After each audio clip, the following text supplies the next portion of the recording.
Hey there, this is Emily with Eden Brothers, and today we are going to talk a little bit about seed starting. Now, as you have probably seen, if you're interested in this at all, there are a lot of tips, there's so much advice, there are gadgets you can get, different things you can try. We're just going to stick with some of the basics today.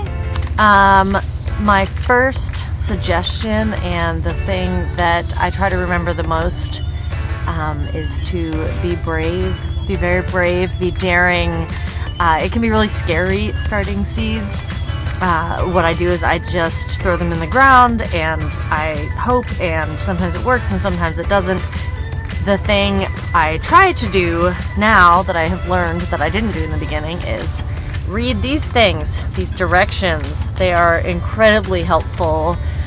They will make a huge difference to you. Seed starting is my absolute favorite part of gardening, and I just get so excited, and I get so many different seeds and I just throw them all in. The first year I didn't look at things like plant depth or plant spacing when you finally put them in the ground. I got things that didn't germinate ever. Some things actually really want to be right on the top of the soil. They need light to germinate. Most of them, like the zinnias we are going to grow today, actually want to be a little further under the soil, but that's why you read these directions.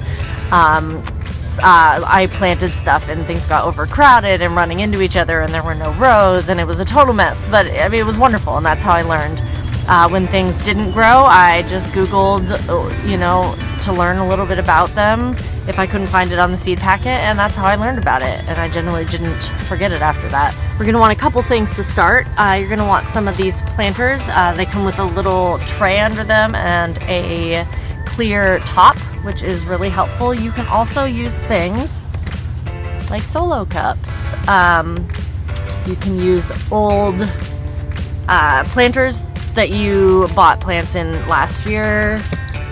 You can use your old coffee cups. After I go get coffee, I rinse them and keep them. It helps to put drainage holes in the bottom, by the way.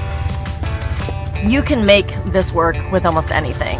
I found these work the best because they have holes in the bottom, and you can put water in the bottom of your tray, and the water can come up and it absorbs as needed. And especially with sort of delicate seedlings, when they haven't taken root yet, you don't want to be pouring water on top and then disturbing them. So I kind of start with a bunch of water coming up from the bottom and do some spraying to get them going. So today we are going to plant some Showstopper Mix zinnias from Eden Brothers, and hopefully within just a few days we will have some tiny little babies. If you're using good organic seed starting soil, which I recommend spending a little bit of money and getting the stuff specifically for starting seeds, it will give you a couple days head start, I have found, with your seedlings. But you'll get results, especially with zinnias or cosmos or some of those annuals, you'll get results really soon. While we are growing zinnias today, which are flowers, all of the tips we are giving will translate between flowers and vegetables. Read the direction, look for seed depth, get a great organic seed starting soil.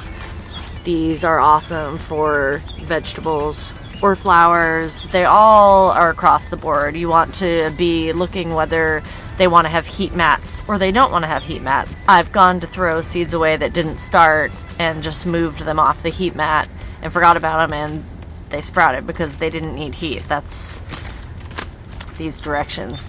Really helpful. Thanks for joining today, and I hope we'll see a few zinnia sprouts soon.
No, like really actually read the directions. It's really helpful.